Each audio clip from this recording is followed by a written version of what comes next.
Добар ден, почитувани. Дали лекот е пострашен од болеста или зошто некои не се решаваат да се вакцинираат против COVID-19, кога, според експертите, тоа е добро за нивното здравје и е единствениот излез од пандемијата. А можеби проблемот е во тоа што и меѓу самите експерти има различни мислења. 26% од македонските граѓани, според последните информации, се целосно вакцинирани со 2 дози. Најчестиот одговор на оние што одбиваат да се вакцинираат е дека лекарите и производителите не гарантираат оти вакцините се безбедни. Експертите сметаат дека постојат многу причини што ги тераат луѓето да не им веруваат на вакцините. Една од нив секако е и неетичкото и сензационалистичко известување на медиумите. Во Македонија периодов против COVID-19 се вакцинираат од 13 до 15.000 луѓе дневно. Тоа е добар процес и се надевам дека ќе продолжи со тоа темпо да се одвива, додека не постигнеме соодветно ниво на заштита на населението преку вакцинација. Тоа е најмалку 80, можеби 85% од вакцинирање на целокупното население. Можно ли е да се постигне толкава бројка со оглед на постоечката недоверба кај дел граѓани кои одбиваат да примат вакцина? Изминатиот месец илјадници се собраа на протести против државните мерки кои се однесуваат на невакцинираните лица.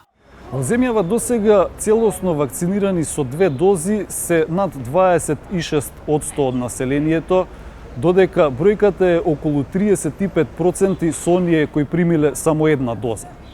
Некои луѓе сметаат дека вакцината е неопходна за заштита од COVID-19, но има и такви кои се сомневаат во нејзината безбедност. Оние кои одбиваат да се вакцинираат велат дека лекарите и производителите не гарантираат дека вакцините се безбедни. Од друга страна, здравствените власти уверуваат дека сите вакцини против COVID-19 се безбедни и штитат од хоспитализација и смртен исход. Сметате ли дека треба луѓето да се вакцинираат против COVID-19? Обавезно. Спасот е само тоа. Јас се вакцинирав, моје мислење е дека треба да се вакцинираат. Тоа е за здравјето на сите. Оправдани ли се стравувањата кај некои луѓе што имаат недоверба во вакцина? Да, затоа што понекогаш се случува да некој од колегите или од семејството или подалечен така пријател сме слушнаа дека по примањето на вакцината има компликации со своето здравје, значи. За тоа дали се оправдани истравувањата за безбедноста на вакцината, доктор Мехмедовиќ вели дека постојат одредени предуслови за да се оправда неверувањето во вакцините. Тој вели дека такви пропусти постојат на глобално ниво, а дека дополнителен проблем е неетичкото и сензационалистичко известување на медиумите. Постојат неколку основни работи кои што треба да ги знаеме, а тоа е дека мора да имаме транспарентност на оние фирми веледрогерии кои што ги произведуваат вакцините, за тоа каква е безбедноста, ефикасноста и клиничките истражувања од вакцините. И доколку тие се јавно достапни и презентирани, тогаш ќе биде многу полесно да ги убедите граѓаните. Во одредени случаи, поради лошата комуникација, овие податоци погрешно се презентираат или воопшто не се презентираат на оние кои што не веруваат во безбедноста и ефикасноста на вакцините. Според податоците на здравствените власти во земјава, несаканите ефекти најчесто се благи и краткотрајни, а доколку некој ги добие, треба да пријави во Агенцијата за лекови Малмет. Радио Слободна Европа побара одговори од Малмет колкумина луѓе досега имале негативни реакции и какви несакани реакции се пријавени по извршена вакцинација против COVID-19. Од оваа институција одговор не добивме. Прашање поставивме и до Министерството за здравство, од каде велат дека според нивните информации, ниту еден од вакцинираните досега не пријавил сериозни последици, ниту пак има починати како последица од примена вакцина. Оттаму посочуваат дека единствен случај била 28-годишната девојка која на крајот на март беше хоспитализирана на клиниката за хематологија во Скопје, откако се вакцинирала во Србија и развила тромботична реакција, а немала хронични заболувања. Бугарија има најниско ниво на вакцинираност на граѓаните во земјите на Европската унија. Тамошните здравствени власти вината за тоа ја префрлаат на подложноста на бугарите на разни теории на заговор. Некои се збунети и од спротиставените ставови и мислења на експертите за имунизацијата.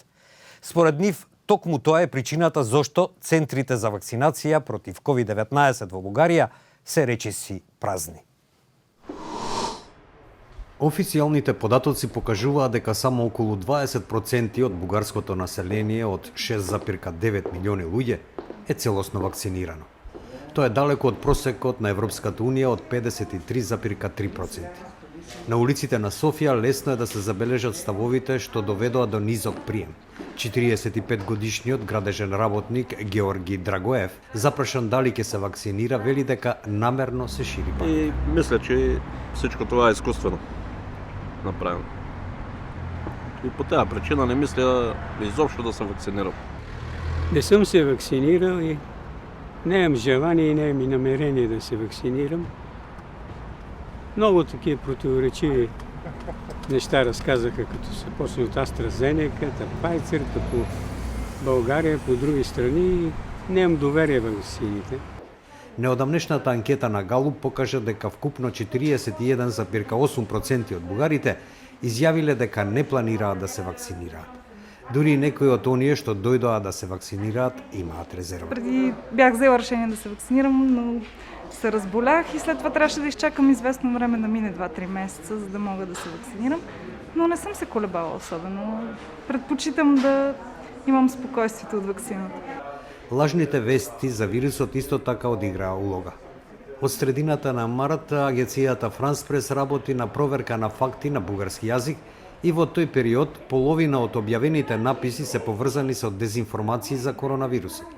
Теориите се движат од тврдењето дека вакцината вградува магнетни чипови во телата на луѓето, споделени илјадници пати на Facebook, до слики од прославата на победата на француските фудбалски навивачи по светското првенство 2018, лажно представени како протести против француската здравствена пропусница. Николова вели дека е збунета и од спротиставените ставови на експертите кои зборуваат на телевизија. Честопати од таквите гости се бара да коментираат за области надвор од нивната експертиза или им е дозволено да презентираат научно сомнителни мислења.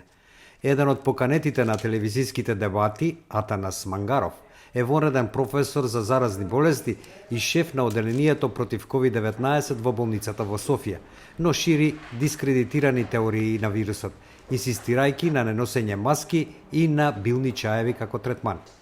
Според Парван Симеонов од Gallup International, скептицизмот кон вакцините исто така ја одразува огорченоста на бугарите кон елитите и пошироката недоверба во властите и официјалните информации. И това пресищане с информация доведе до объркване, доведе до ступор и много хора просто спряха да слушат.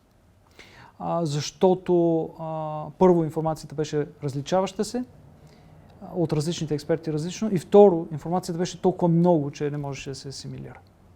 Симеонов вели дека вакцинирањето е дополнително забавено од големиот број на луѓе кои веќе се заразени или веруваат дека се заразени и кои поради тоа одлагаат да се вакцинираат. Но пак казвам, основните причини са свързани с това, най-вече възрастовата структура, респективно ниската, възрастовата и социална структура на обществото, респективно ниската здравна и култура на превенция, с това, че много хора вече го изкараха, с пресищането с информация и разбира се с факта, че като при всяко едно балканско общество, и тук сме като че ли малко повече податливи на алтернативни факти, да го кажем наобщо. Меѓутоа, со оглед на тоа што се најавува есенски четврти бран на инфекции, Симеонов смета дека факторот страв може да донесе промена во ставовите во наредните месеци, што ќе предизвика поголема вакцинација. Навистина, можеби стравот од пандемијата ќе го надвладее стравот од вакцината. Но останува прашањето како да се надмине ширењето на противречни информации за вакцините.